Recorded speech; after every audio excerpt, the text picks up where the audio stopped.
Bora. Olá, pessoal. Manuel Suete aqui, CEO da Business Travel Deals. Muito bom estar com vocês novamente nesse quinto What's Next webinar. A Europa já abriu. O que está acontecendo na Europa? E hoje eu tenho um grande prazer de ter aqui 3 líderes, cada um na sua categoria e representando alguns países da Europa que eles estão baseados, né? Eu tenho o prazer de ter comigo aqui um grande amigo, Alexandre Damiani. Bem-vindo, Alexandre.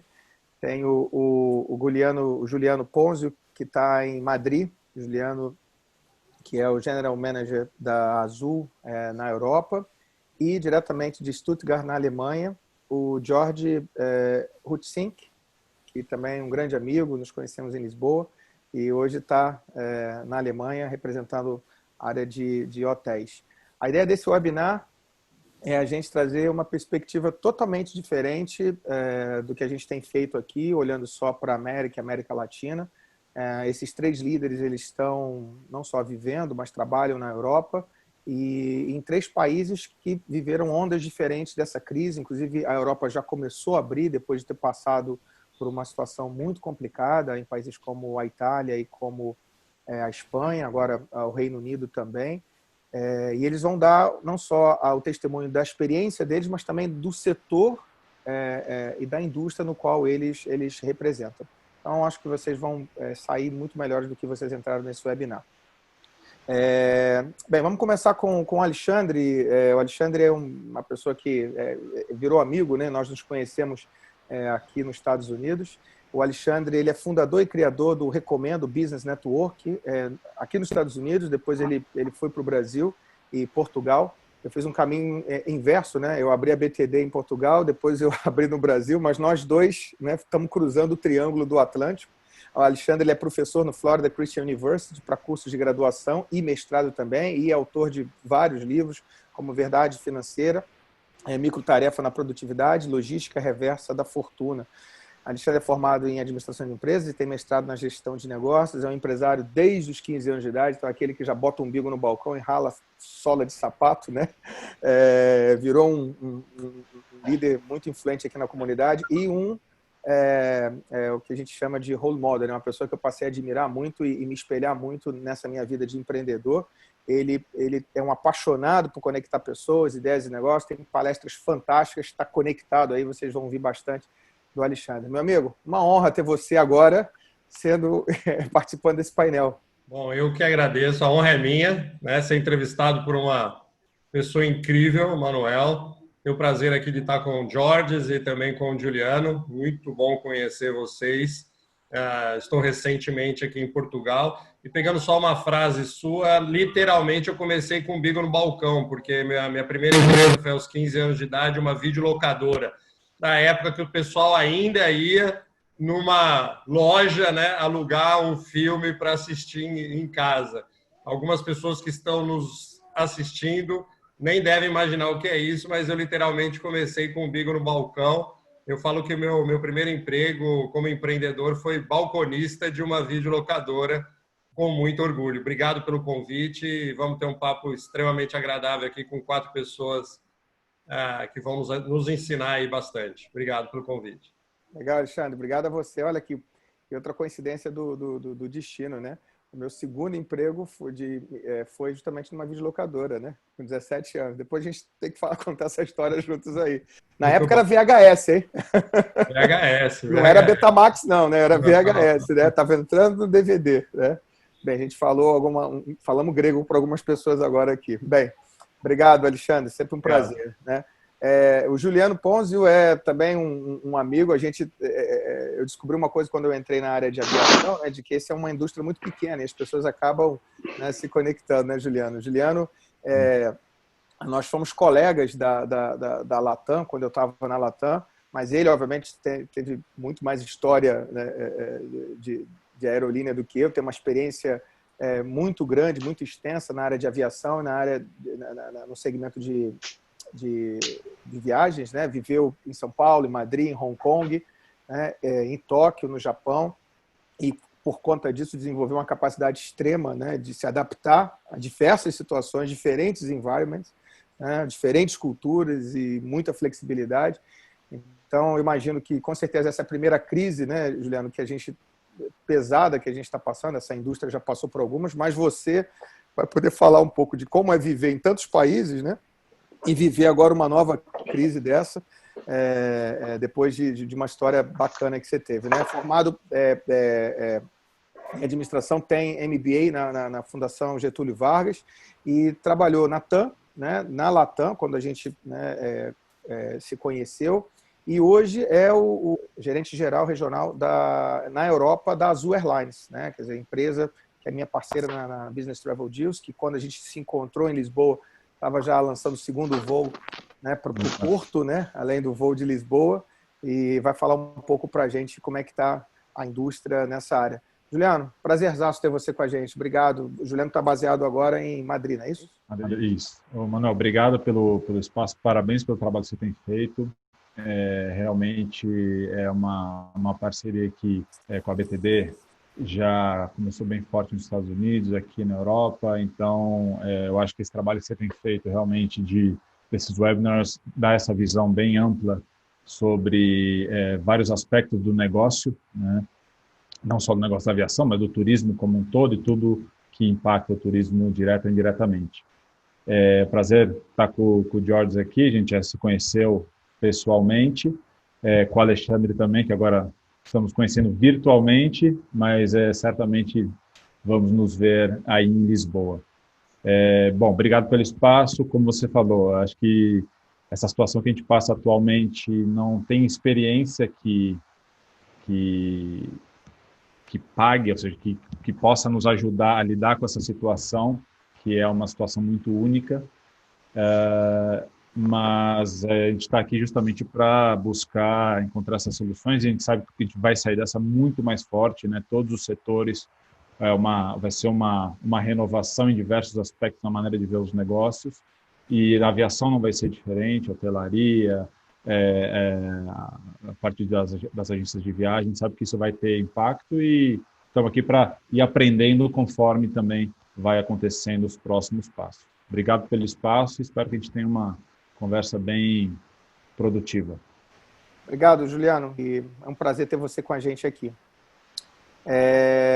Jorge, que bom reencontrá-lo, meu amigo. Tudo bem? O Jorge Huntschik, ele é um profissional que eu tive o prazer de conhecer quando a gente começou a fazer a abertura da BTD em Portugal. Mas o Jorge é um profissional de mais de 20 anos na área de hospitality, na área de hotelaria, treinado em uma das melhores escolas, né, que é a escola suíça, na área de operações de luxo, em Genebra, mas obviamente já teve experiência, né, de gerenciar hotéis de luxos, né, em Nova York, em São Paulo, em Cape Town, na África, Rio de Janeiro, Lisboa e Lima, né, e agora continua fazendo um trabalho nessa mesma área, vai falar um pouco para a gente, lá na Alemanha. Ao longo desses 20 anos mais de experiência, o Jorge se especializou muito também na área de food and beverage, né, que é um dos segmentos importantes que tem dentro da hotelaria, sobretudo para a parte de eventos, e a gente faz muitos eventos corporativos, eventos que obviamente foram impactados, né? A gente vai falar um pouco sobre isso, né? Tudo que é evento, né, corporativo, evento de esportes, eventos de várias áreas. Ele atualmente está num projeto em Stuttgart, onde está baseado agora, está dividindo o tempo entre a Alemanha e Portugal. O Jorge, ele é francês brasileiro, né, natural aí, e então é um cidadão do mundo também aqui, como os outros dois, né? Então é muito legal ter pessoas com essa bagagem cultural. Jorge, que bom reencontrá-lo. Prazer estar com a gente aqui hoje e dedicando seu tempo também. Muito obrigado, Manuel. É um prazer fazer parte desse webinar, dessa conversa. É um prazer enorme conhecer o Alexandre, rever o Juliano e estar contigo mais uma vez. Eu acho que é muito importante pessoas de diferentes lugares e diferentes indústrias conversarem, porque sempre acaba alguma coisa, você consegue buscar alguma ideia, sempre existem paralelos que podem ser feitos, tanto nos problemas como nas soluções também. Eu sou uma pessoa que acredita muito nisso, em procurar soluções em situações paralelas, vamos dizer. Muito bom, Jorge. Obrigado mais uma vez. Eu vou fazer o seguinte, eu vou também colocar o meu óculos aqui, que aí agora a gente consegue alinhar, né? O nível de intelectual aumentou agora, né? Aumentou. Estava até preocupado, viu, Manuel? Eu achei que o Jorge ia falar em alemão e ia me complicar um pouquinho, entendeu? Então, ainda bem que é em português mesmo. Não corremos esse risco. Eu cuidei dessa diversidade aí para que a gente conseguisse, até porque boa parte das pessoas que estão ouvindo a gente agora são brasileiros no Brasil, aqui nos Estados Unidos e, obviamente, aí na Europa também, em qualquer outro lugar que vai ter acesso depois lá no canal da BTD Web para poder estar vendo esse vídeo. Pessoal, vamos falar um pouco na perspectiva geográfica, né, e também mercadológica, né? Então, vamos falar de segmento, geografia. Bem, a Europa, né, foi o segundo, ou melhor, né, epicentro, né, dessa crise e conseguiu, na verdade, ensinar para o mundo uma série de coisas do que fazer e do que não fazer, né, na questão da gestão disso. E, obviamente, negócios foram impactados, como os três aqui hoje representados. Vou começar com Portugal, onde, obviamente, vocês dois conhecem, o Juliano e também o Jorge, mas o Alexandre foi para aí com a missão justamente de abrir o Recomendo, aproveitando esse boom que estava acontecendo e, de repente, né, fechou as fronteiras, né? Portugal teve uma característica interessante, porque ela faz fronteira só com a Espanha e fechou os acessos, né, pelo Atlântico. Alexandre, como é que foi para você, primeiro, como empreendedor, sentir na pele essa crise, ter que se reinventar? E o que você viu, você que lidera e fala em nome de muitos empresários e empreendedores, como é que foi essa experiência, do seu ponto de vista de negócios, dentro de Portugal e a forma como Portugal gerenciou isso aí? Bom, essa crise pegou a todos, né? Acredito que 100% da população do mundo de uma forma nunca presenciada e nunca vista. Na minha área, que é uma área de cuidar de pequenos e médios empreendedores, na sua grande maioria, é claro que os grandes sentem demais, mas os grandes, normalmente, eles têm um fôlego ou conseguem recorrer a alguns recursos que talvez o pequeno e o médio não conseguem, né?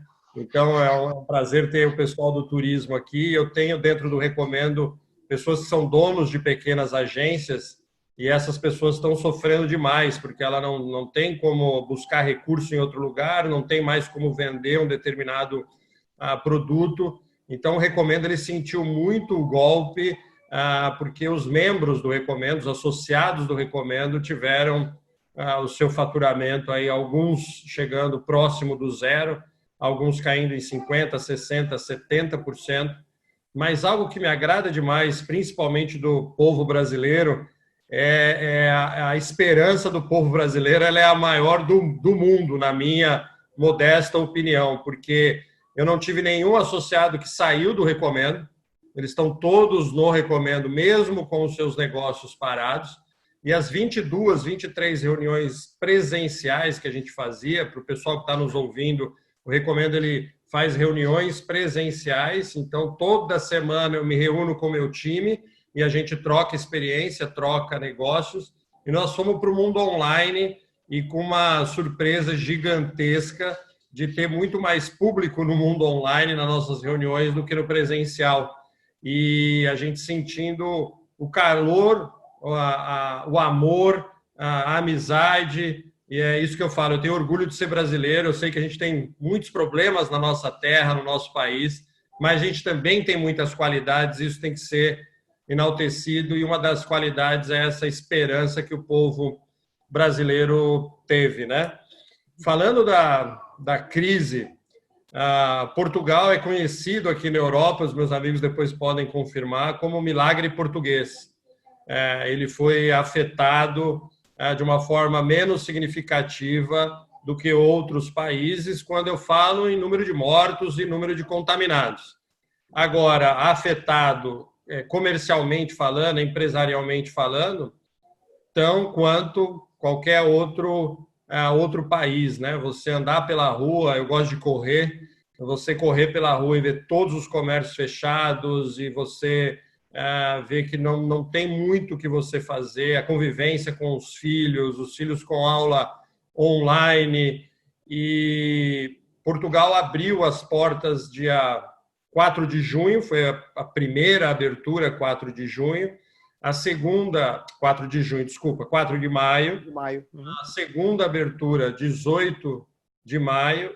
E a terceira e maior abertura é dia 1º de junho, abre praticamente 100% das coisas, claro que com todas as novas restrições de um novo mundo, né? As pessoas ainda estão esperando retornar ao que era antes, isso não vai existir nunca mais, mas eu tenho a esperança de que vai ser um mundo melhor do que era antes, porque infelizmente a gente aprendeu coisas que talvez a gente tenha esquecido no passado, que é justamente a saudade do abraço. Eu não sei vocês que estão aqui, mas uma das coisas que eu mais amo na vida é tomar um bom café na padaria. Para alguns é bobagem, mas para mim é começar o meu dia, é tomar um bom café numa boa padaria. E eu sinto, e essa semana consegui fazer isso, enfim. Mas o mercado de turismo, não conheço tanto a Espanha e também não sou tão especialista em Alemanha e no turismo, quando as 3 feras estão aqui, mas eu sei que Portugal foi castigado na área de turismo, porque Portugal vive da economia do turismo, né? Grande percentual do PIB português tem a ver com a sua economia. E vinha dos 4 últimos anos numa crescente gigantesca, né? Tava todo mundo ganhando muito dinheiro com o turismo, o número de visitantes, o número de pessoas que estão vindo para cá. Então, eu falo que Portugal, apesar de, se olharmos só o coronavírus, ele se saiu super bem, né? Aqui uma coisa que me chamou muita atenção, Manuel, e aí quero ouvir também dos nossos convidados, aqui eu percebi na crise que não tem um governo de esquerda, um governo de direita, um governo de centro. Não, isso não existe aqui em Portugal. Todos os aliados e não aliados se uniram de uma forma que eu nunca vi, e eles não falam mais de política. Todos eles, na entrevista, falam do cuidado que temos que ter com essa nova abertura que vai acontecer e a solicitação para os portugueses seguirem as regras para a gente não jogar fora o que a gente conseguiu fazer nesses quase 90 dias de confinamento. Então, eu acredito que nós estamos aí perto de um novo começo, não de um mundo anterior, mas perto de um novo começo, que acredito que ninguém possa adivinhar como ele vai ser e de que velocidade ele vai ser retomado. Então, acho que é um pouquinho aí do que aconteceu e está acontecendo em Portugal. Não, com certeza, Alexandre. Obrigado por trazer uma perspectiva de quem está exatamente do outro lado do balcão, né? Que a gente costuma dizer aqui, né? Porque realmente, não só eu recomendo, acho que é o melhor espelho disso, porque você consegue medir a temperatura exatamente naqueles negócios que são os negócios que fazem dessa cadeia de valor, né? Um pouco o pulmão desses negócios. E uma das coisas que me motivou a ir para Portugal, e obviamente é o que motivou, eu sou pequeno, né? Mas motivou, obviamente, a Azul colocar cada vez mais capacity, né? E o Jorge, inclusive, me ensinou muito sobre Portugal, é a importância, você tocou num ponto fundamental, a importância do turismo para Portugal, né? Eu me lembro que em 2018, quando eu estive lá, a gente participou de uma feira de turismo grande, e Portugal, nesse momento, já era um dos melhores lugares, né? Melhores destinos para as pessoas. O Juliano e o Jorge podem explorar um pouco mais isso, né? Dados aí de 2018 mostram de que 1 milhão de empregos diretos e indiretos dependem do turismo, e em todos os níveis, né? De hotéis, né? Aerolíneas, mas também pequenos e médios empresários, alguns deles, inclusive, clientes do Recomendo. Então, é bom ver a resiliência, né? dessa indústria, mas também que a gente agora está abrindo, e eu acho que Portugal, com certeza, vai virar um destino novo aí de retomada, até por conta dos controles que eles fizeram, né? Você concorda, Juliano, com um pouco isso? Como é que foi esse impacto na aviação, na Azul, mas obviamente também a tua perspectiva comparado com outros países, como por exemplo a Espanha, onde você está? Falando então da Azul, né? Do impacto que teve isso na Azul, como o Alexandre comenta, ou seja, Portugal estava na crista da onda, né? Como se dizia antigamente. Em termos de de economia e principalmente de turismo, né? A Azul começou em 2016 com 3 voos por semana, voando para Lisboa, né, desde Campinas. Depois incrementamos para 4, 5, 7, 2 voos por dia para Lisboa. Abrimos voos para o Porto também 3 vezes por semana. Então tínhamos 17 voos por semana conectando Portugal com o Brasil. E os resultados vinham sendo, né, muito positivos. Por isso que a gente teve esse crescimento tão rápido, porque a demanda respondia, né? Claro que não, muitas vezes para nós não era não só Portugal como destino, mas muitas vezes a gente usava a nossa parceria com a TAP para distribuir esses passageiros desde Lisboa para outros destinos, como Espanha, Alemanha, França, enfim. Mas sempre foi o nosso ponto principal de negócio. E a perspectiva para esse ano era das melhores, né? Ou seja, continuar crescendo não só em Portugal, mas na Europa. E, claro, veio esse coronavírus, enfim, como eu comentei no início, é algo que é inesperado, né? Passou dessa subida, ou seja, a aviação foi uma das primeiras que sofreu, né? Ou seja, diretamente quando começou a ter os fechamentos de fronteira e etc., teve uma queda de frequências e passageiros presos, né? Por isso que tiveram tantos voos de repatriação, porque foram pegos literalmente no meio do caminho. E, enfim, foi esse boom, né, de março, abril e maio. Obviamente que agora, com essa abertura gradual da Europa, isso já vai dando um alívio, de certa forma, até psicológico para o mercado como um todo. E realmente, assim, Portugal, como o Alexandre comentou, foi um dos exemplos principais aqui de boa gestão na crise em si do coronavírus. A Espanha, como vocês sabem, foi um dos países que mais sofreu, apesar que no meu ponto de vista, teve ou seja, eles invocaram o estado de alarme, onde o governo passa a ter o controle total sobre todas as instituições do país, porque aqui tem os governos, né? E os governos autonômicos. Então o governo autonômico não tinha mais nenhum poder que não fosse o poder da federação, né? E foi muito interessante, porque Madrid foi um dos principais epicentros aqui, né?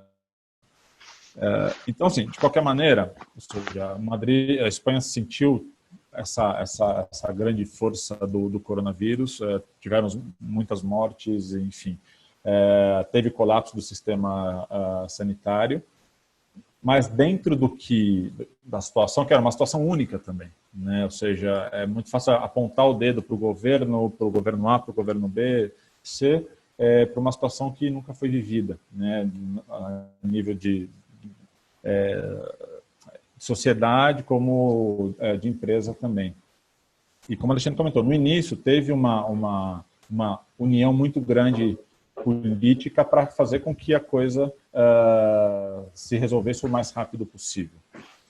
E claro, demorou muito, né? A curva, apesar de ter feito o lockdown, a curva continuou subindo por muito tempo, mas desde cerca de final de abril ela começou a cair cada vez mais de maneira acentuada, ou seja, os efeitos do lockdown não são imediatos, né? Por diversas razões. E a partir do momento que começou a ver essa caída bem acentuada, né? Não uma caída só temporária, o governo passou a fazer planos de liberação, né? Então agora um plano de 4 fases, e agora estamos na segunda fase. Madrid, por exemplo, e a Catalunha, alguns estados passaram para a segunda fase antes do que Madrid e do que a Catalunha, pelos números que apresentavam. E agora, então, Madrid já está na segunda fase, outras comunidades já estão na terceira fase, mas o objetivo é que até o final de julho o país já esteja... junho, o país já esteja liberado para o famoso novo normal.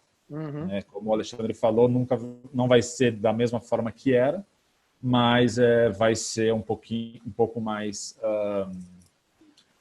pelo menos não vai ter essas restrições tão grandes quanto a gente tem visto até agora. Bom. Vamos voltar depois nessa questão do novo normal, que eu queria ouvir de cada um de vocês o que é esse novo normal em cada um desses segmentos. Mas a aviação, obviamente, na Europa ficou famosa aí por ver todos os aviões groundeados, né? A Azul praticamente ficou alguns dias sem voar. Hoje está voando uma vez por semana, né? Para Lisboa. Né? Agora temos um voo uma vez por semana para Lisboa. Né? Dentro do Brasil, estamos subindo também a nossa operação. Então, isso para nós, obviamente, é importante, porque a operação doméstica, a tendência ela sempre retomar muito antes da internacional. Exato, a questão das barreiras de governos, etc. Então, a partir agora de junho, a gente vai ter cerca de 170 voos por dia, sendo que a nossa base são 900 voos por dia, né? Ou seja, antes do coronavírus. Mas em abril tínhamos 70. Então, para nós, abril, a gente entende que foi o fundo do poço.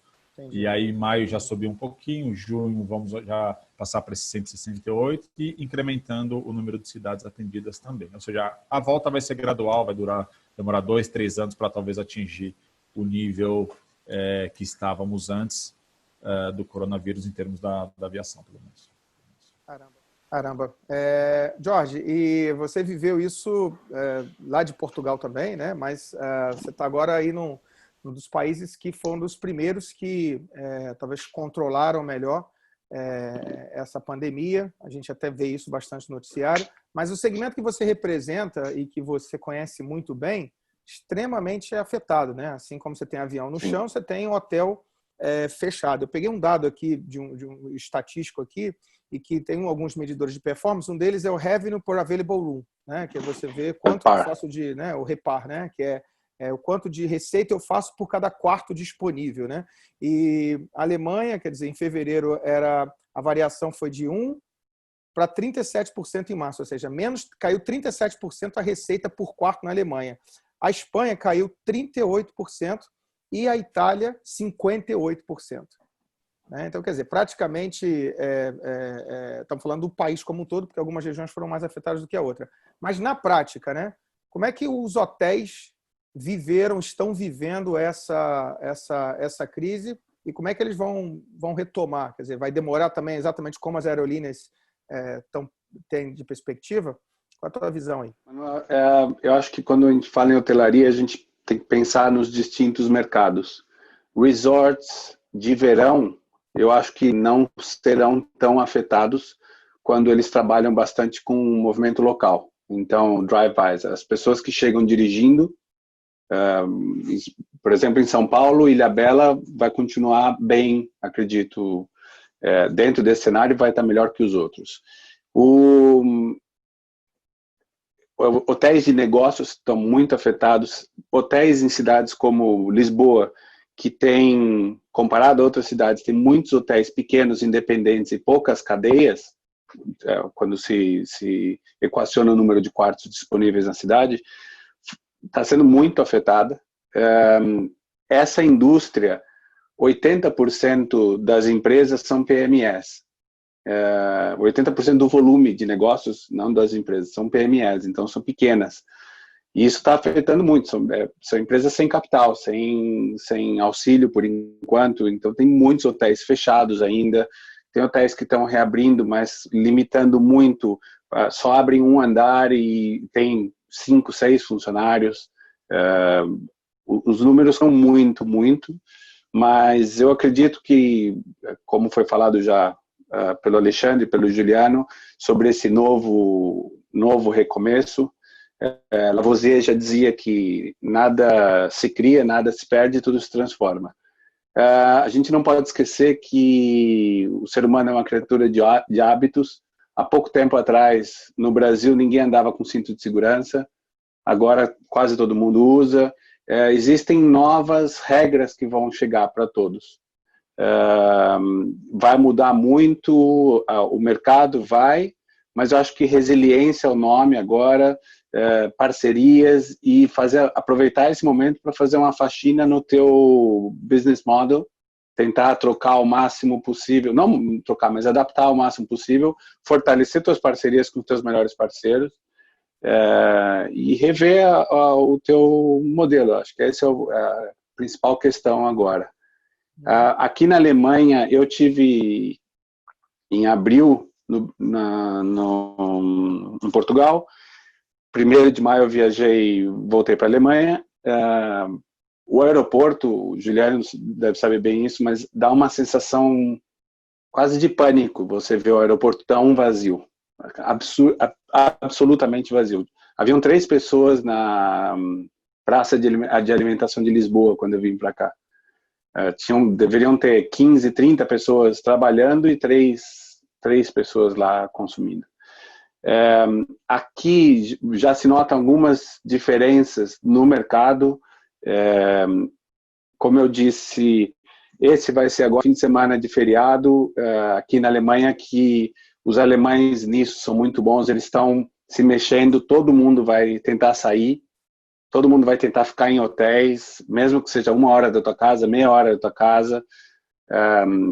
Os restaurantes, houve uma mudança que eu achei muito interessante. O pico de restaurante de faturamento normalmente é sábado à noite, na maioria dos restaurantes, dos mais formais. E isso mudou. Eles têm mais movimento no after hours agora, durante a semana, ou durante o dia, principalmente às 6 da tarde, como está em horário de verão aqui, das 6 até as 10, durante a semana. E sábado à noite o movimento está muito fraco, porque à noite as pessoas ainda estão voltando para casa, acho que volta um pouco dessa segurança de estar no teu núcleo familiar. Interessante, né, que você comentou algo, acho que é importante. Eu quero agora talvez voltar para a pergunta do novo normal, mas você já começou a dar algumas dicas boas aí, né? A Europa, eu quando morei na Europa, eu morei alguns anos em Londres, depois também na Itália, tem essa capacidade não só de resiliência, até pela história, né, do velho continente, mas também da questão de esse senso de comunidade. Eu vejo isso também aqui nos Estados Unidos e a gente vê isso em algumas comunidades, como o caso da brasileira, mas essa coisa do pessoal, olha, eu vou ficar num hotel mesmo que seja do lado da minha casa porque eu entendo que esse negócio precisa recuperar. A gente viu isso muito acontecer nessa crise, né? Pessoas que passaram a pedir comida em casa para poder ajudar aquele restaurante, o motorista de Uber que agora se especializou em entregar comida.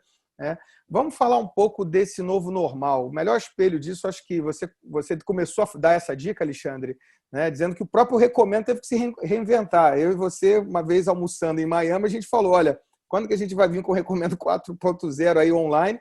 E eu acho assim que a tecnologia, ela já estava aí, né? Simplesmente algumas pessoas adotaram primeiro e outras aceleraram. É isso, né? Quer dizer, esse novo normal passa por tecnologia, a gente sabe disso. Eu vi uma matéria ontem que o Zoom sozinho vale mais hoje do que o market cap de 5 grandes aerolíneas no mundo. 5 grandes aerolíneas no mundo, o Zoom sozinho, porque ele tem uma curva assim, porque todo mundo adotou. Inclusive é o que nos permite agora falar com 4 países e distribuir esse conteúdo para vários outros países. Alexandre, o que é o novo normal, né, do empreendedor né, na Europa, ou sobretudo em Portugal? Portugal tinha muito empreendedor, era um dos locais onde muitos brasileiros estavam já, né, indo para empreender. A gente viu esse boom, eu fui motivado por isso, você também, quando a gente decidiu ir para aí. A Azul também foi motivada por isso, por conta desse tráfego que começou a crescer. O que é o novo normal para o empreendedor hoje, Alexandre, depois da crise? Bom, primeiro que eu acredito que o novo normal ainda é uma incógnita, né?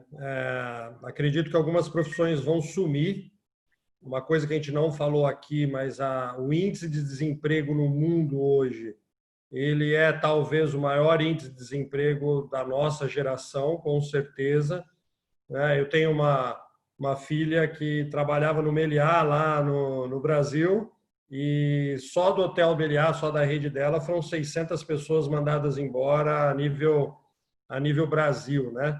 Uma coisa que você falou, 1 milhão de pessoas em Portugal dependem do turismo. Tem algumas pessoas que não sabem o tamanho de Portugal, né? Mas Portugal tem 10 milhões de habitantes. Então, 1 milhão de pessoas dependerem do turismo, nós estamos falando de 10% da população que depende de uma coisa que não vem acontecendo agora. Eu confesso para você que a gente que é empreendedor, a gente lida com problemas de uma forma um pouquinho diferente. A gente sabe que ele existe, e a gente vai buscar as nossas alternativas. Mas me preocupa porque eu tenho visto muitas pessoas estagnadas, travadas por causa, né, de não saber o que está por vir.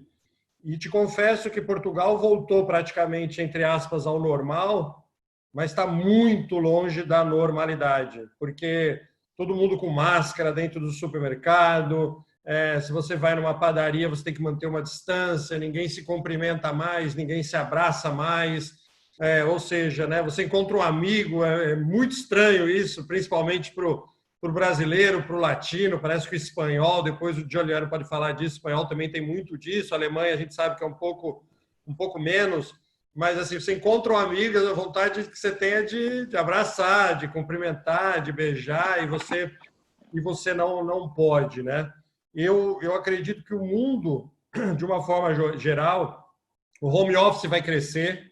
Eu acredito que muitas pessoas não retornarão mais para o que era antes, por economia, por gestão do tempo, não tem trânsito, dependendo de alguns países, de algumas cidades, é mais seguro. Então, eu acho que algumas pessoas vão para o modelo híbrido, né, de trabalhar home office, de ter um coworking ao invés de ter uma estrutura física gigantesca, isso para dar um exemplo de coisas que vão mudar. A parte de restauração, né, que é restaurante aqui em Portugal, enxergou o delivery de uma forma totalmente diferente do que via no passado. Eu acredito que aquele restaurante que não evoluir nessa parte vai perder grandes oportunidades. Então, tem restaurantes aqui super tradicionais em Portugal que agiram rápido e você tem fila para pegar comida e levar para casa. Uma coisa que você falou foi o meu target nessa crise. Para todo mundo do Recomendo, eu usei a seguinte frase: agora é hora de consumir e de comprar do pequeno. Agora é a hora da gente ir no mercadinho, na quitanda, no açougue. Não quero fazer nenhuma propaganda contra os grandes, longe de mim fazer isso, mas os pequenos é questão de sobrevivência, né? O grande ele vai se recuperar lá na frente, né? Ele tem grandes prejuízos também, manda muita gente embora também. Então, eu criei o hábito aqui em casa. Eu confesso para você que eu não estava fazendo isso, estava indo só em grandes redes, mas a partir do coronavírus eu só fui em pequena pizzaria, pequena padaria, mercadinho, quitanda, que faz tempo que, né, tem gente que nem sabe o que é quitanda, mas aqui em Portugal tem as quitandas, né, enfim. Então, eu acho que o lado positivo do coronavírus, se a gente pode dizer que tem algum lado positivo, né, porque é uma crise, enfim, é o fato que o George acabou de falar agora, o fato das pessoas se reencontrarem com o valor de estar dentro de casa, com a família, com os amigos, no aconchego, na segurança do lar. A tecnologia é extraordinária. Aquilo que você falou, já estava na nossa mão, né? Eu sou empreendedora, como você falou, há praticamente 34 anos, e vou te confessar que eu falei, nossa, como eu sou burro, como é que eu não olhei essa alternativa antes? Então, eu acho que também serviu para o empreendedor ligar uma chavinha que eu tinha desligado aqui, que é de inovação a todo momento, planejamento estratégico a todo momento, analisar o mercado a todo momento. A área de turismo, que é super inteligente, e a área de aviação, que é super inteligente, também devem ter olhado para dentro e falado: uau, a gente está muito longe de ter um baita planejamento, de estar 100% organizado, de estar preparado para um amanhã diferente. Então, eu acredito que a maior mudança é essa mudança de relacionamento.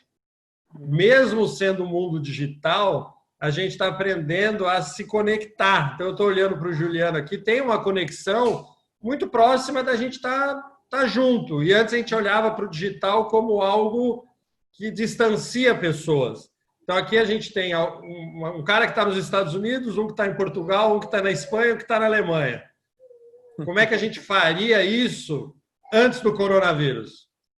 A gente poderia fazer também, só que a gente não pensava nisso. Por quê? Porque, enfim, a gente estava vivendo no velho mundo. Agora a gente está vivendo no novo mundo. Mas, infelizmente, concordo com o Giuliano. são 2, 3, 4 anos para a gente dizer que estamos voltando à normalidade, não ao mesmo mundo, mas à normalidade, de sair na rua sem preocupação, de viver como vivíamos antes. Então, o que as pessoas têm que entender, tem gente falando para mim, estou esperando passar o coronavírus. Eu falo, cara, não espera passar, não. Porque se você esperar passar, você está morto a hora que ele passar. Ele não vai te matar de saúde, mas ele vai te matar de business, de família, de uma série de coisas. Então, eu acho que o maior aprendizado é o coronavírus, ele está aí. A gente nem tem ideia se ele vai voltar no próximo ano, no próximo ano, no próximo ano, quando vem a vacina. Então, ele é algo que você falou muito bem, é algo que a gente vai ter que aprender a conviver. Ele é algo novo, mas não é passageiro. Ele vai ficar com a gente algum tempo.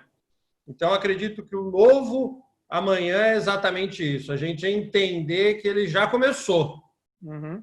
E a gente tem que já, a partir de ontem, a começar a conviver nesse novo mundo e ir para cima e trabalhar, se reinventar, e ter sua melhor versão todos os dias e saber que agora você tem uma nova situação que vai te acompanhar por um tempo, né? O que o Juliano falou, para quem não conhece a aviação como vocês três aqui, né? Uma empresa que fazia 900 voos, cai para 70 voos e agora está comemorando ter 170 voos, né? Uhum. Então, é a gente entender isso, tem que comemorar.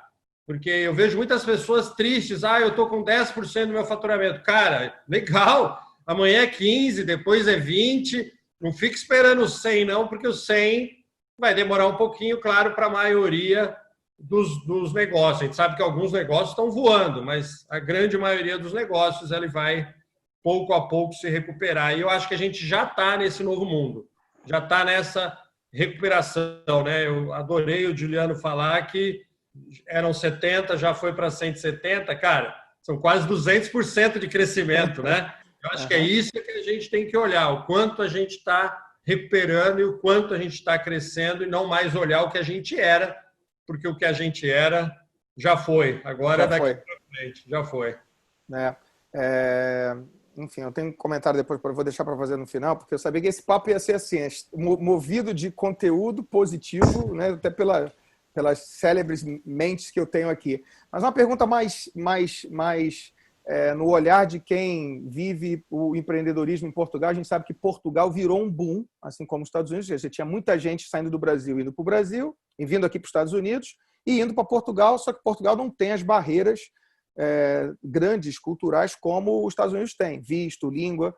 Alexandre, você acha que, e esse dado é importante, porque esse dado é o que move, inclusive, a própria aerolínea e também os hotéis, você acha que o boom de êxodo de pessoas saindo do Brasil para voltar para Portugal, depois do que muitos deles voltaram para casa, porque os negócios deles também, né, não deram certo, você acha que isso vai continuar? Qual é a temperatura do empreendedorismo hoje em Portugal? Sobretudo nessa ótica do êxodo brasileiro.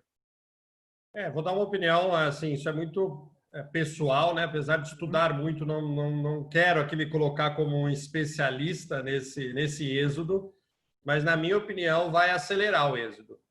Ele vai acelerar. Ele vai ter, lógico, talvez 4 ou 5 meses aí de queda brusca, mas acredito que finalzinho de 2020 até o meio do ano de 2021, quando começam as aulas, vamos dizer assim, o ano letivo de 2021, que começa em Portugal em setembro, para mim, esses primeiros 9 meses de 2021 vai vir muita gente do Brasil morar em Portugal ou outros destinos aqui da Europa.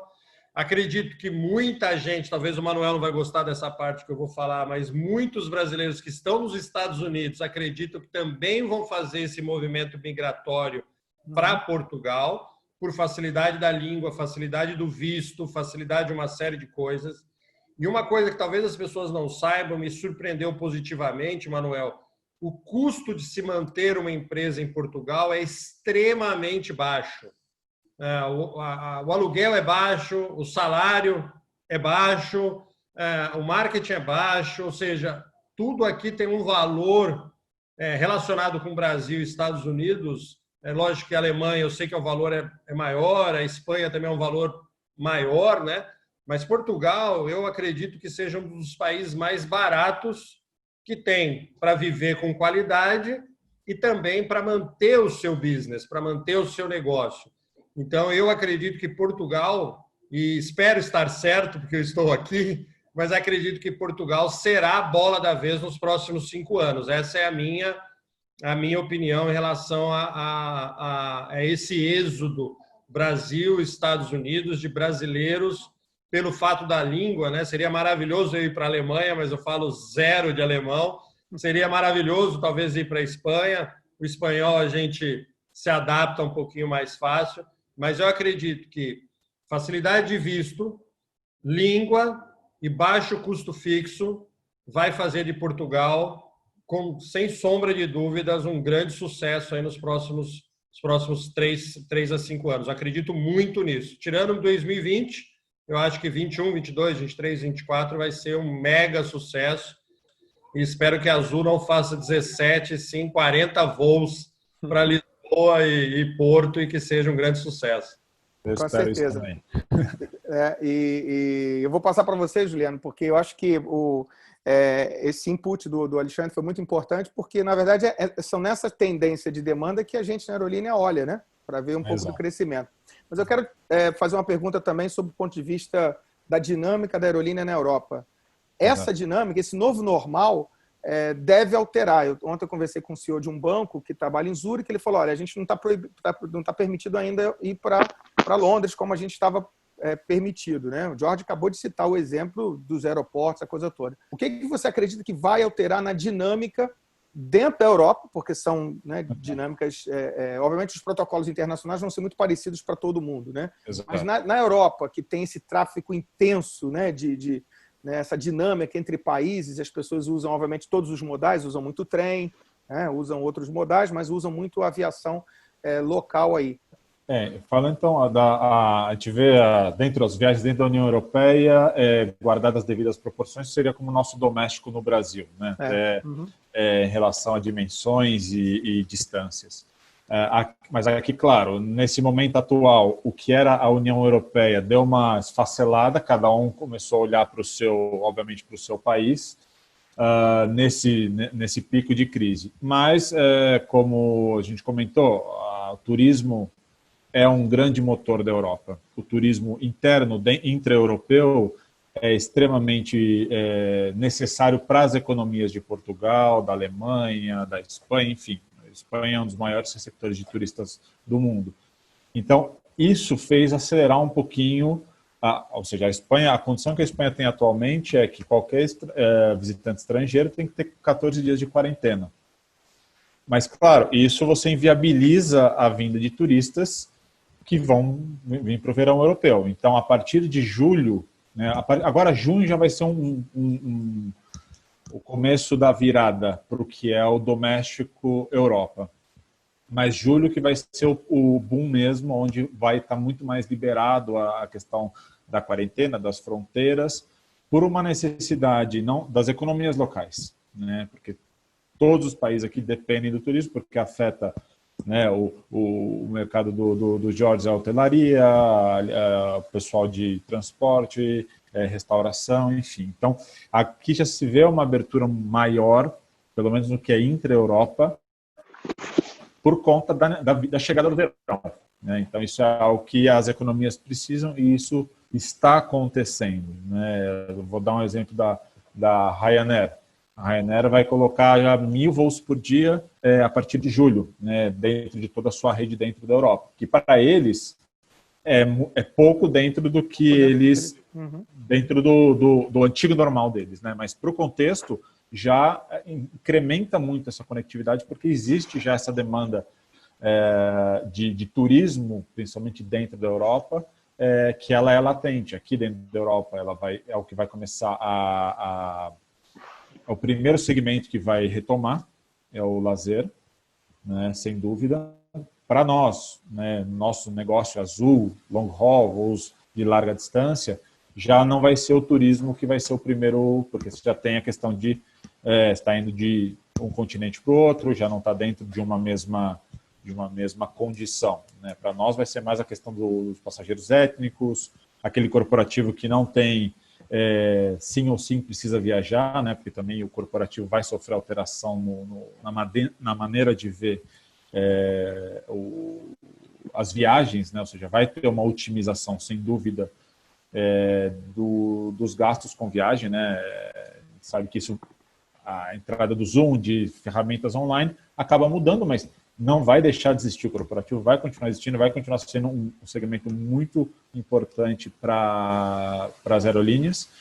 E só que aqui dentro da Europa, né, a parte de lazer é o que vai começar e que já está começando. Nossa, a gente já vê alguns dados da IATA que já existe uma retomada de vendas para os voos dentro da Europa, até pela cada vez mais tirada das restrições entre os países. Ou seja, a União Europeia vai voltando um pouquinho ao modelo que era antes, de livre circulação dentro da região.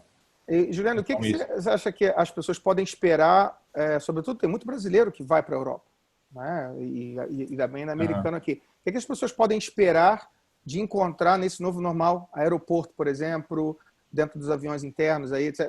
O que é que já está convencionado, né, desse novo normal? A aviação, historicamente, ela vai evoluindo conforme os grandes eventos, né? Ou seja, ela vai sofrendo não só a aviação, o voo em si, mas todo o processo de viagem, né? O mais recente, antes da pandemia, foi o September 11, né?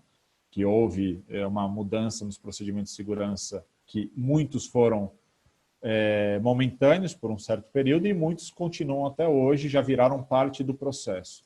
A mesma coisa vai ser com a questão do coronavírus, porque o coronavírus, acho que todas as empresas têm que ver não só o coronavírus em si, mas se isso acontecer uma vez, eventualmente daqui a 10 anos, pode ter algo similar. Esperamos que não, mas a gente não sabe. Ou seja, então já tem que se antever a muitos problemas, já que a gente aprende com a experiência, né? Então, claro, os procedimentos em aeroportos, a tendência, isso ainda não é imediato, ou seja, vai buscar automatizar o máximo dos processos possíveis. Isso já é uma coisa que já vinha acontecendo, né? Mas vai acelerar. Para quê? Para evitar ao máximo questão de contato, de troca de cartão de embarque, um passa para o outro, pega a bagagem, despacha a bagagem, enfim. Isso vai acelerar um pouquinho esse processo. As questões de distanciamento, elas vão continuar existindo, ou seja, o processo de viagem vai ser um pouco mais lento, né? O processo de não só o embarque em si, mas a passar pelo controle de segurança, pela imigração, vai ser algo que vai ser um pouquinho mais lento, pelo menos nesse início.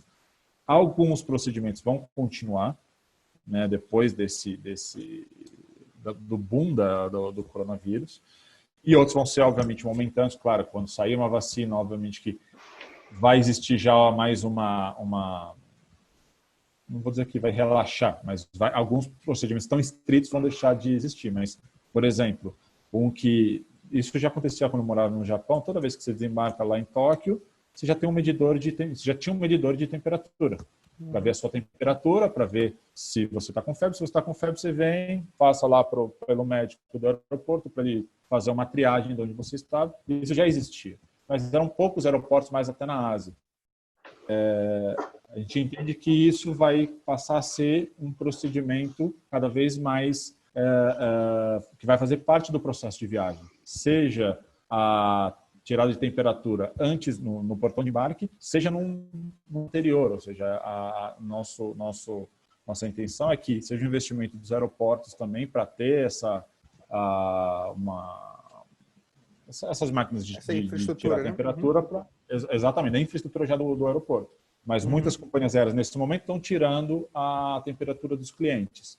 Né? Isso já não é um procedimento uniforme. Cada uma está tirando. Ou seja, a Azul tira da tripulação para ver qual é o estado da tripulação. Enfim, os passageiros todos têm que levar máscara, temos álcool gel a bordo, luva para quem solicitar. Então, assim, o processo da viagem vai ser um pouquinho mais... eu não vou dizer burocratizado, mas vai ser com um pouco mais de cuidado, do que já tinha um standard muito alto, né? Mas agora vai incrementar, e algumas dessas mudanças elas vão ficar como um processo normal. Algumas são pontuais, como eu falei, outras vão ficar já dentro do novo processo de viagem, não só no avião em si, mas desde a chegada no aeroporto até a retirada da bagagem e a chegada no destino final. Né? Uhum. Claro, dentro do avião, assim, os nossos índices, nós temos inclusive um vídeo sobre o incremento e os ajustes que a Azul especificamente tem feito em relação à higienização, a questão da qualidade do ar a bordo, né, os filtros EPA que a gente utiliza, ou seja, que é estándar basicamente da indústria, que ele filtra 99,7% do ar a cada 3 minutos, ele vai mudando o ar na aeronave. Então, a gente fala que até, às vezes, dentro de um avião, você tem um ambiente tão estéril quanto numa sala de cirurgia.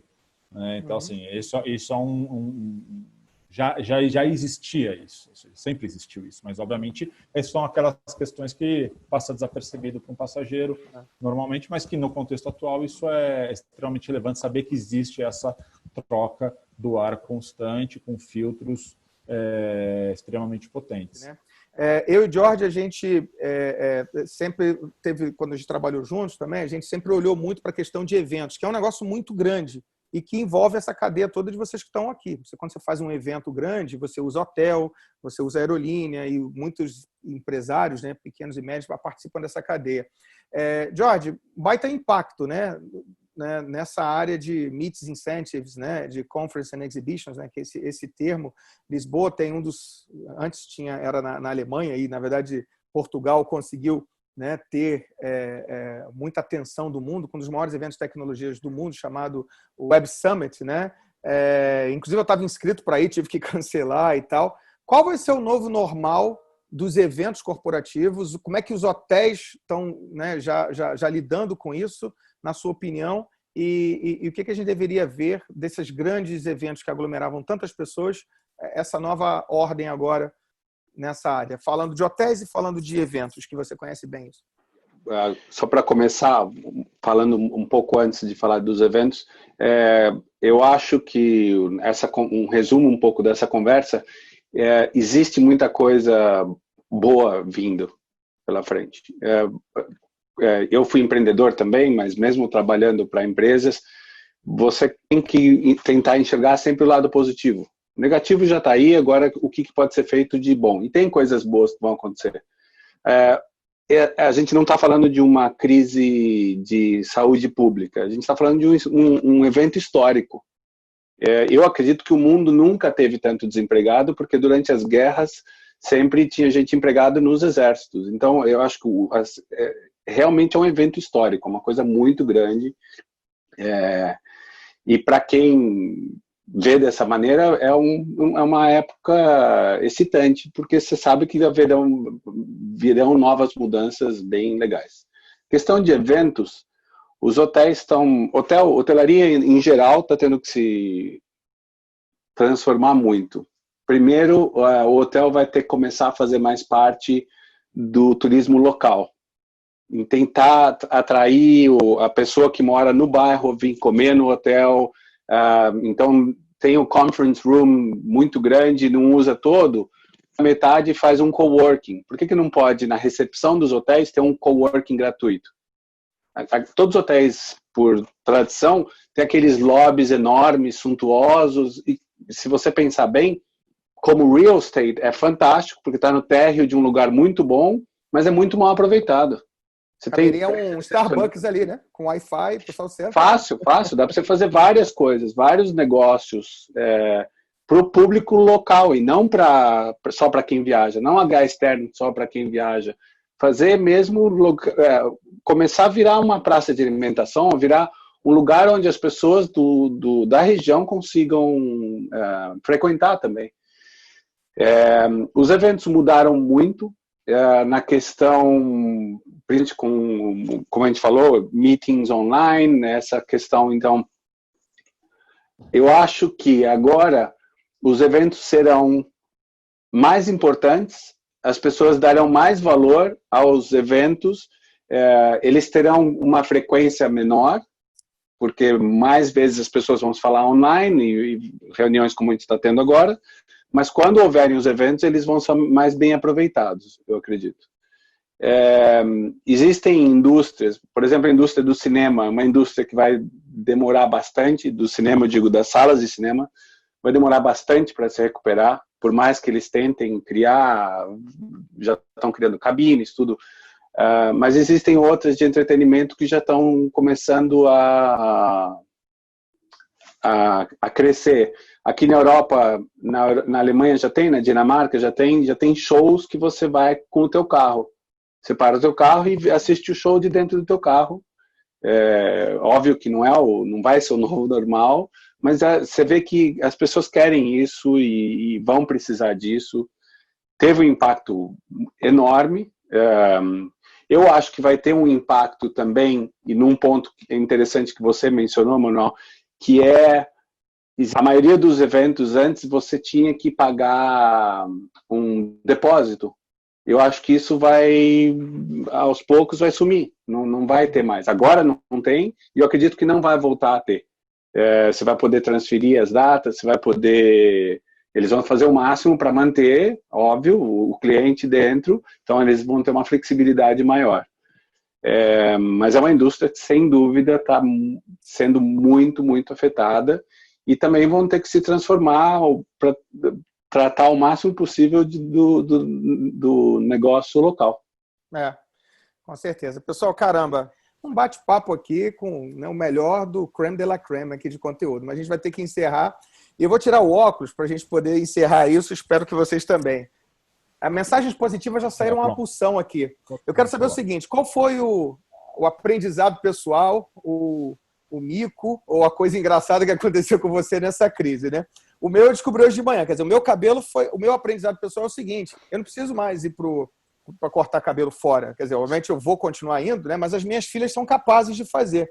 Eu tinha uma máquina, elas cortaram, e o mico foi o seguinte, eu mostrei, quer dizer, na verdade não consegue fazer o pé. Então tem uma parte aqui do cabelo que eu estou escondendo por trás da orelha, porque elas não conseguiram fazer o pé como uma boa pessoa que sabe fazer. Mas elas passaram uma máquina 3 e ele está crescendo. Então, eu descobri isso agora. Jorge, qual foi o teu mico, qual foi o teu aprendizado aí, ou a descoberta pessoal que essa crise fez na tua vida? Manuel, foi algo interessante, aprendizado. Eu sou de hotelaria, restauração, então eu sempre adorei frequentar restaurantes, e óbvio que eu estava sentindo muita falta. Mas o primeiro dia que eu sentei numa esplanada, tomei um café e vi aquele lugar cheio, eu tenho que te dizer que eu me senti emocionado, assim, e eu não esperava que que ia ter esse impacto em mim. Mas realmente eu me senti emocionado e feliz, assim, e sem dúvida um grande aprendizado para valorizar as coisas boas que a gente tem, né? Ser humano é um ser sociável, né? Eu também preciso fazer umas traduções aqui, porque o português de Portugal é diferente do português do Brasil, né? Esplanada é uma... varanda, é área externa. A varanda, tá certo, porque eu preciso, né, traduzir, tem gente que não entendeu restauração, mas ele está fazendo restauração, não, restauração de restaurante. Né? De restaurante, exato. Né? Juliano, qual foi o teu momento tragicômico aí, ou algo emocionante que aconteceu contigo? Eu acho que assim, qualquer pessoa que passou por isso e não sai um pouco diferente é porque não aprendeu nada, né? Eu acho que a questão da resiliência é algo muito importante. Meu questão pessoal, acho que a questão da positividade, ou seja, num momento de crise como essa, se você vai na onda da crise, se afunda, você não sai, é muito difícil você conseguir se reerguer. Então, ver sempre a luz no fim do túnel, a positividade, seja a questão profissional, seja a questão pessoais. Eu acho que sempre focar no positivo. Eu já era uma pessoa positiva, mas eu acho que agora isso mostrou a importância da positividade num momento de qualquer momento de crise. Ou seja, às vezes uma questão pessoal que você tinha, que você fazia um grande problema, você vê nessa perspectiva que ela é totalmente diferente. Ou seja, a gente consegue olhar para frente com acreditando com positividade que a gente com certeza vai conseguir sair dessa. Acho que esse ponto é um ponto muito importante. E olha, a questão pessoal, essa mágica de lidar com home office, com criança fazendo aula online. Eu tenho 3 filhos, bom, um é bebê ainda, mas 2 que estão com aula online. Ensinar matemática a um, responder o e-mail outro, ensinar português não, espanhol aqui para o outro, enfim, essa dinâmica, ela realmente é um aprendizado e a verdade é que eu passei a valorizar muito mais também o trabalho dos professores.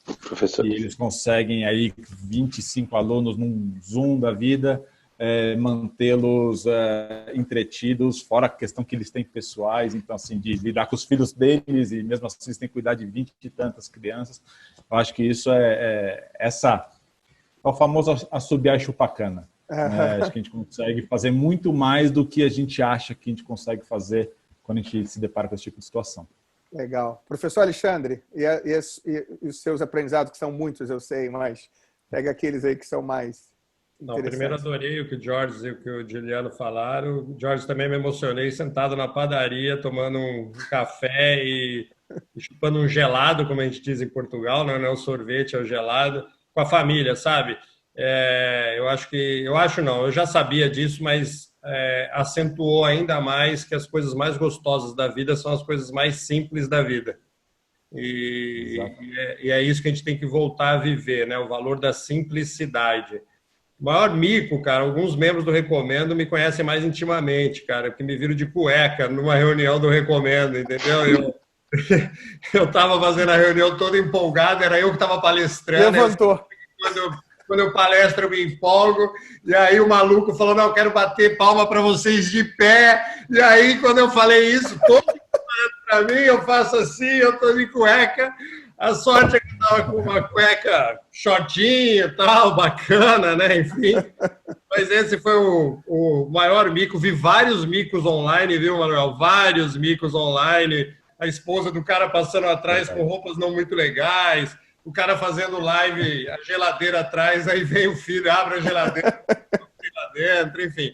Vi micos extraordinários.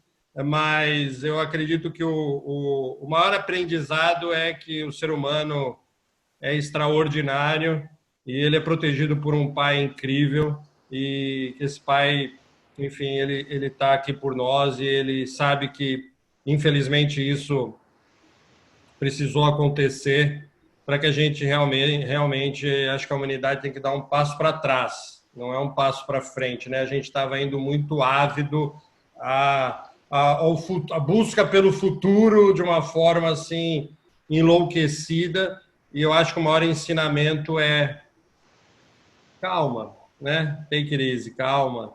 A vida não precisa ter muita pressa, não, porque cada vez mais rápido a gente está indo só numa direção que é o final da vida.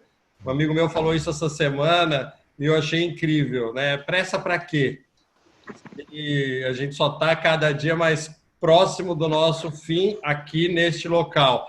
Então ele falou, o maior ensinamento para ele, e eu adorei o que ele falou, vamos viver a vida com mais calma, com mais tranquilidade, com mais simplicidade, com mais amor. Eu acho que esse é o grande aprendizado dessa crise, a gente poder respirar e viver de forma mais tranquila e menos enlouquecida. Então acho que esse foi o maior aprendizado aí da crise. Legal. Caramba, impressionante como a gente... Eu já dei uma palestra, fiz uma entrevista com o Alexandre, comentei isso, vou comentar com vocês, que eu também ouvi de um outro entrevistado meu. Eu acho que hoje esse webinar foi a síntese disso, né? A gente está socialmente distante, na verdade, né, separados por um oceano, mas emocionalmente conectados, né? E eu acho que o que vocês falaram da experiência de vocês também não é diferente da minha, quer dizer, de você, o ser humano, voltar um pouco às tuas origens, às tuas coisas mais básicas, aquilo que ele tem. E eu tenho o prazer de conhecê-los também, né, um pouco mais, né, na relação, né, também de amizade e tal, e sei que, na verdade, são seres humanos fantásticos e que esse webinar traria essa carga muito positiva na forma como a gente colocou as situações tão complexas que a gente está vivendo agora aqui, né? Então, eu só tenho a agradecer, Alexandre, o seu tempo e a sua generosidade de sempre. Obrigado, irmão. Fica bem aí em Lisboa. Juliano, o teu tempo, teu apoio, teu suporte, a tua parceria. Fica bem você também aí na Espanha. Jorge, meu amigo, que está, né, sempre aí comigo, sempre falando, hoje em Stuttgart, na Alemanha. E obrigado a vocês. Foi fantástico ter o tempo de vocês. Acho que as pessoas que estão terminando agora de escutar e de ouvir e de ver esse webinar estão saindo melhores do que elas entraram. E muito obrigado a você por mais uma vez ter dado a honra, né, do teu tempo, você que está no Brasil, você que está nos Estados Unidos, você que está na Europa. Muito obrigado. Se você gostou, deixa lá um like, deixa um comentário, faz a inscrição lá no canal, no BTD Web, lá no YouTube, e a gente vai continuar produzindo conteúdos relevantes. E se você quiser continuar a saber um pouco mais desse ser humano fantástico que é o Alexandre, siga o Alexandre nas redes sociais, você vai ver lá, Recomenda USA, você vai ver a história fantástica. E se você é empresário, empreendedor, participa, porque hoje o Recomendo, como ele falou, né, virou fronteiras, e hoje você pode estar conectado com pessoas que têm negócios parecidos e fazer isso de uma forma online. Né? O Jorge também está muito ativo nas redes sociais e sabe muito, inclusive é um consultor nessa área de hotelaria, de eventos, e a gente já trabalhou juntos e você pode também ter contato com ele por lá. E o Juliano aqui representando um dos grandes parceiros que eu tenho também, a Azul Airlines, que mostra aí um caminho fantástico de como é que está tendo resiliência nessa crise. A gente espera que a conectividade com a Europa aumente, isso é extremamente importante para o Brasil, e para o Portugal é apenas um ponto para poder redistribuir com os outros parceiros. Então, obrigado, meus amigos, mais uma vez, e até o próximo BTD Webinar What's Next. Tchau.